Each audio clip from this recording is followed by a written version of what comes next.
agora, se vocês quiserem compartilhar meu vídeo, né? Passarem para outras pessoas, eu agradeço. Se inscrever, compartilhar meu vídeo.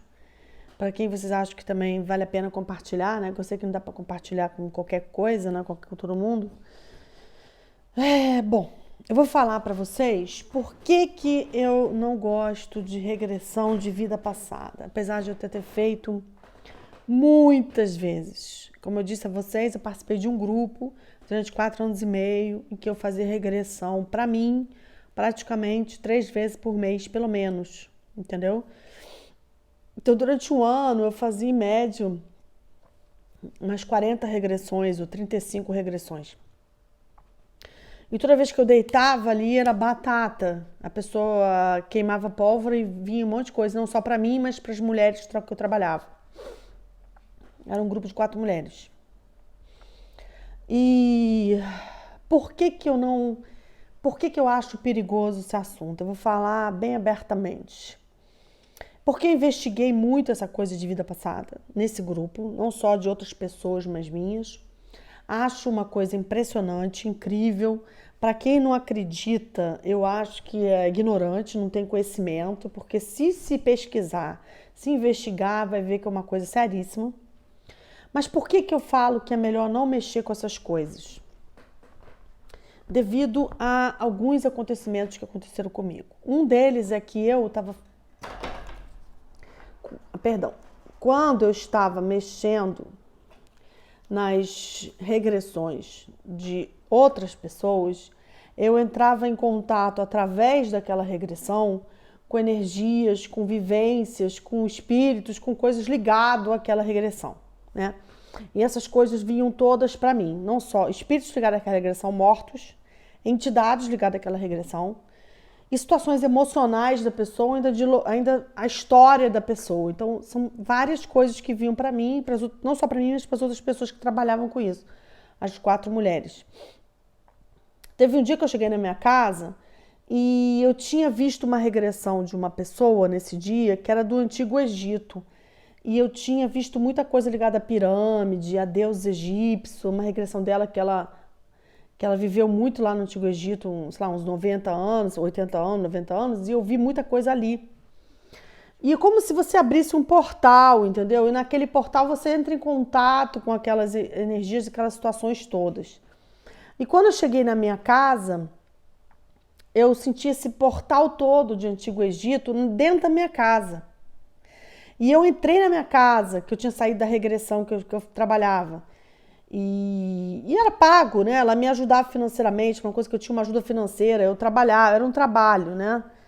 Ela pegava as sensitivas, mas ela pagava, a gente tinha uma troca material, ela me mandava clientes, eu atendia pessoas também que ela me mandava, tinha toda uma troca.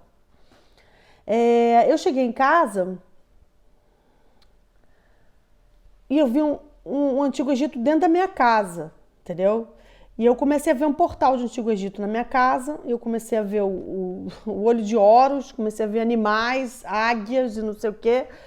E eu liguei para a mulher e falei assim, fulana, que eu não vou citar o nome dela, a gente fez a regressão aí dessa situação, dessa última cliente, e tá dentro da minha casa, o negócio estourou aqui dentro da minha casa. Ela falou, Érica, é porque você tem ligação com isso também. Quando você entrou em contato com a coisa do outro, abriu alguma coisa sua, um portal seu, de sua ligação com essa situação. E isso está alterando aí a tua energia. E essa energia ficou na minha casa. E demorou horas para ir embora. E eu falei, como que tira isso daqui? Ela falou, não é assim não, Érica. Tem que esperar amenizar. E eu tive que esperar a coisa baixar. E nessa eu não podia ver televisão, entendeu? Então eu fui comer alguma coisa, sentei, eu não podia me concentrar em outra coisa porque a energia estava tão imensa na minha casa que eu não podia fazer mais nada, gente. Eu fiquei ali absorta naquela situação, esperando a vibração passar. Ou seja, quando você entra nesses portais, porque entrar em regressão de vida passada é entrar em portal. Fica entrando e saindo desses portais por conta da clarividência. Tem várias formas de você fazer regressão. Ou é o clarividente que abre canal e entra no portal junto com outros, queima lá a pólvora, faz isso, ou através de hipnose. segunda forma. Essa primeira forma que eu fiz bastante, eu acho muito perigosa também. Hipnose deve abrir portal, com certeza, e deve a pessoa entrar nesses portais eventualmente e ficar meio ligado a isso. E eu acho isso uma coisa muito perigosa, porque ficou essa energia na minha casa umas horas. Eu acho que isso não é brincadeira. Segunda coisa que aconteceu comigo de vida passada, que eu acho o fim do mundo e que eu descobri por mim mesma, é que teve 3 encarnações do mesmo período, que eu nasci em 69. Então foi do período de 1960 a 1968, por aí. Nesse período eu vi 3 encarnações. Só que eu vi intensamente, profundamente 3 encarnações.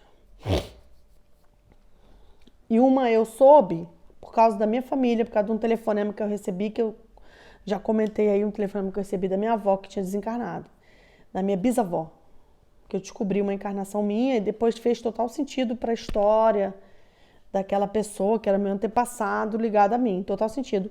Só que depois eu descobri umas 2 encarnações no mesmo período, que é 1960 a 1968. E eu cheguei para essa mulher que trabalha com isso, em termos de ocultismo, porque a visão dela é mais dentro do ocultismo, que ela acredita em liberação de karma, em manipular energia, para mexer com essas energias, para desfazer algum problema da pessoa, ou abrir caminho para alguma coisa ligada que está fechado. É assim que ela pensa. É assim que ela lida. E eu falei para ela, fulana, como que pode eu ter 3 encarnações no mesmo período que eu tenho certeza que eu vivi essas 3 encarnações que a gente está vendo aqui?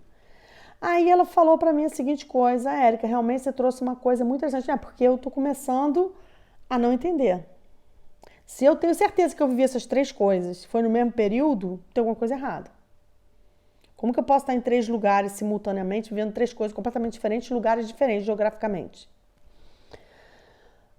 E aí ela fala, inclusive uma era mulher, outra era homem e outra era mulher. Então assim, aí ela chegou para mim e falou assim, mas o pessoal de hipnose já sabe disso, o pessoal todo de regressão já sabe disso. Eu falei, saber o quê?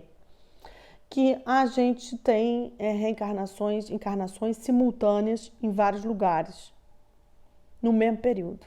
Ou seja, você pode estar encarnado aqui e estar encarnado em 3 ou 4 lugares simultaneamente, sem ter nenhuma consciência disso. Nenhuma consciência disso. E ela falou isso para mim. E aí, depois que ela falou isso, eu falei, olha, eu acho isso uma coisa muito complexa, porque então você teria dizendo que o que eu tenho de consciência de que sou eu é muito pequeno do que eu realmente sou. O que eu sou é muito maior do que eu acho que eu sou, entendeu? Então a minha centelha, a minha alma, ela é muito pouco do meu espírito. O meu espírito é muito mais do que a minha alma. E a minha alma é capaz de estar subdividida em 3 corpos, vivendo 3 coisas diferentes intensamente, emocionalmente, fisicamente, espiritualmente. E o meu espírito consegue me administrar 3 corpos simultâneos com fragmentos dessa alma, essa alma dividida, vivendo intensamente em 3 lugares. Depois que ela falou isso, e ela me falou que vários autores já escreveram sobre isso, já descobriram isso justamente fazendo regressão, eu pensei, isso é muito para minha cabeça. Isso é uma coisa que realmente me afetou profundamente. Eu falei, fulana, a gente tá mexendo com uma coisa muito perigosa, muito séria. Daqui a pouco eu vou descobrir que eu tenho mais de 3 encarnações nesse período, se eu descobrir que tenho 5 encarnações. E eu me lembro das 5, porque eu fiz a regressão, e quando você faz a regressão, você lembra. Você sai da regressão com a sensação de que você estava lá, mesmo dentro do ocultismo, você sente o negócio. E eu falei, cara, não tem religião que explica isso. Isso já vai fora da religião, já vai fora de um monte de coisa. A gente tem mistérios que a gente não tem como saber, não tem como conhecer. E é muito perigoso adentrar dentro desses mistérios, porque a gente depois não tem condição de lidar com esse material que a gente descobre. E aí eu dei uma paralisada com isso. Eu realmente fiquei muito mexida, falando, para que adianta ficar 4 anos e meio mexendo um monte de vida passada e descobrir isso e agora vou continuar mexendo em vida passada? Aí ela falou para mim, não, Érica, a gente vai fazer uma progressão. Eu falei, o quê? A gente vai botar você para agora a gente vai começar a ir para o outro lado, para o futuro. Eu falei, caramba, cara. Eu falei, eu vou fazer isso. Ela falou, vai fazer. E ela fez progressão. Ela me colocou deitada para me ver daqui a 100 anos. E eu vi muita coisa.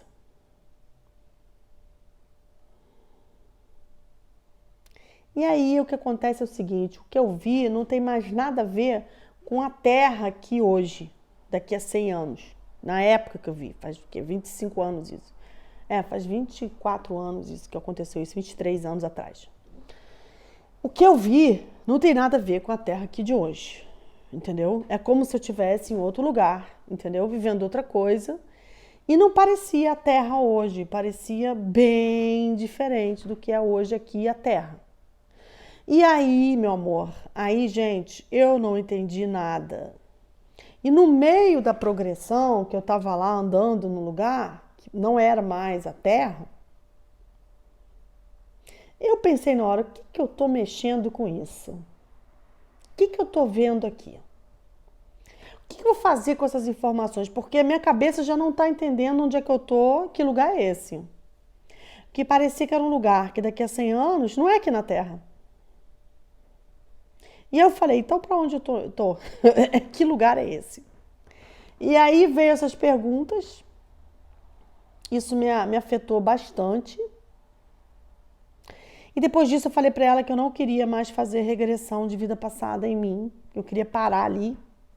E não queria mais fazer progressão, não queria mais fazer isso. Eu fiz algumas vezes regressão com outras pessoas, ajudando a elas, mas comigo eu não quis mais mexer nisso. E eu vi muitos padrões meus de vida passada, vi muita coisa, que até faz total sentido para tudo que eu sou, tudo que eu penso, tudo que eu acho, tudo que eu vivi. Tudo isso faz total sentido, mas eu chegar nesse ponto que eu vi 3 encarnações no mesmo período, e ela me fala que isso é normal, quando a pessoa faz muita regressão, isso realmente começa a acontecer. Aí eu falei, então é um terreno meio que o que você pensa que é você pode ser muito mais do que você imagina. E outra coisa que ela fez também nesse trabalho de ocultismo era fazer a gente também entrar dentro de cristal. Uma coisa que ela fez uma vez comigo e fez com outras pessoas lá que trabalhavam. De a gente se concentrar e entrar dentro do cristal, dentro como se fosse uma hipnose, uma regressão, dentro de um trabalho, tinha um trabalho de expansão de consciência. Ela dava o nome de expansão de consciência. E depois descobri que expansão de consciência é muito parecido com hipnose também, é muito parecido, né? Tem gente que usa expansão de consciência tomando substâncias alucinógenas, né? Que a gente fala de ayahuasca ou aquele cactus, tem um cactus que o pessoal toma no México, esqueci o nome, São Pedro, tem o sapo, né? Tem aí a jurema, né? São várias bebidas. Mas essa expansão de consciência dela não tem nada a ver com alucinógeno, nada a ver com índio, é uma coisa de ocultismo. E quando esse dia que ela fez a gente se projetar para dentro de um cristal, isso também eu fiz. E dentro da expansão de consciência. Foi uma experiência incrível estar dentro do cristal, porque eu senti realmente dentro do cristal e senti a energia toda do cristal, só que eu fui projetada para ali dentro da consciência.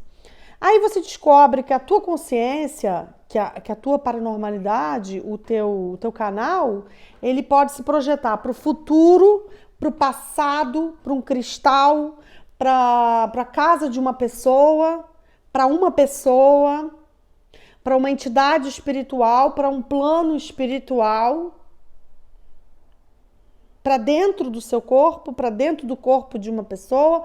Ele pode ter múltiplas consciências. E isso a gente está falando da paranormalidade. Mas a gente encontra isso, a mesma ferramenta que eu encontrei nos 4 anos que eu estudei hipnose. E por conta desse trabalho que ela chamou de expansão de consciência, que eu estudei 4 anos de hipnose. E que eu vi que a hipnose, você não tem limite. Você pode trabalhar cura, você pode entrar dentro do seu corpo e trabalhar a cura dos órgãos internos. Isso é feito, mas não pode ser dito, porque a medicina não permite que você fale isso. Então é proibido.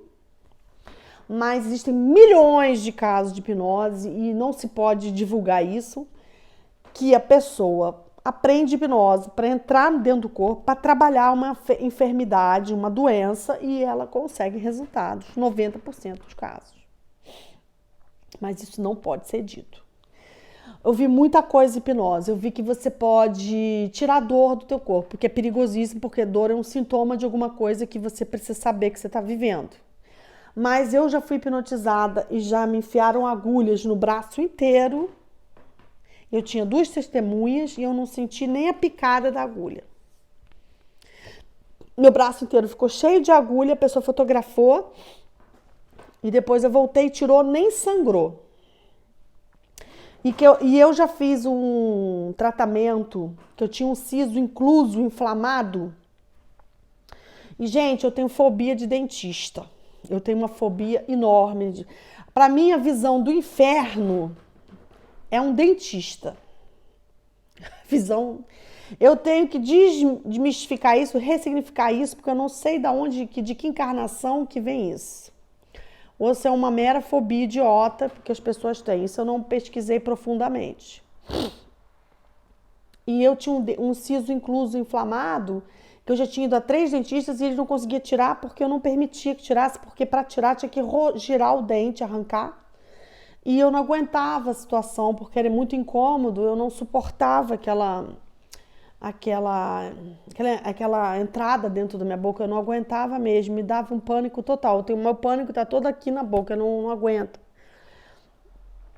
E eu contratei um hipnólogo para ir comigo no dentista. Porque senão eu não ia conseguir, eu estava correndo risco. O siso estava incluso inflamado, se eu não tirasse, ele ia atrapalhar a dentição inteira, ia dar problema em todos os dentes. Eram 2 dentes incluso inflamados. Ia detonar a dentição inteira, ia inflamar, podia necrosar, ia dar um monte de problema, ele estava inflamado. E eu tinha que pagar um hipnólogo. Ele fez um precinho para mim, mas eu consegui que ele fosse lá. A cirurgia demorou 6 horas, porque estava tão ruim de tirar os 2 que demorou muito, sangrou demais. Realmente houve muito sangue. E na hora que eu estava no dentista, ele me projetou uma praia. E eu fiquei na praia. Só que eu ouvia tudo que o dentista fazia e ele deu injeção anestésico, mas mesmo com anestésico eu não aceitava essa invasão. Ele fez a cirurgia durante 6 horas, foi uma cirurgia horrível. Foi no fundo da minha boca, foi horrível. Eu permiti que ele fizesse, eu não senti absolutamente nada, nada. E ele tirou meus 2 sisos incluso inflamados. E o hipnólogo ficou na sala esperando 6 horas para terminar a operação. Foi uma cirurgia dentro do consultório do dentista. Eu sangrei demais, tive que tomar antibiótico. E eu não senti porcaria nenhuma. Eu estava na praia durante 6 horas tomando sol na praia. Só que o cara mandava cuspir. Abre a boca, cospe. Abre a boca, cospe. Aquela coisa, né? E eu cuspi, abre a boca, cospe, abre a boca. E eu não sentia nada. Eu ignorei que eu estava. Eu estava numa praia com um sol imenso, um mar imenso.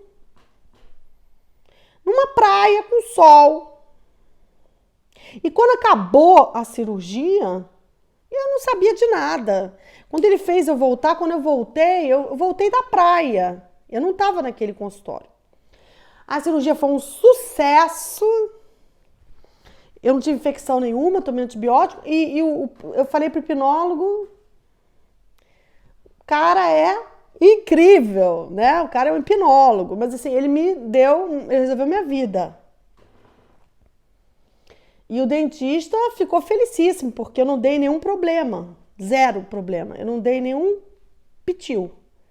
Eu acho até que no normal era para tomar muito mais anestesia do que ele me deu, porque eu sou muito difícil.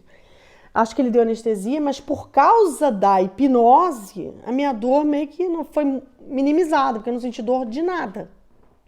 E se eu tivesse sem hipnose, acho que eu ia ter que tomar uma batelada de anestesia, o que aumenta a pressão arterial e é perigosíssimo, né? Se entupir de anestesia, né? É perigoso. E hipnose para mim é uma coisa muito séria. Eu estudei 4 anos. Eu estudei auto-hipnose.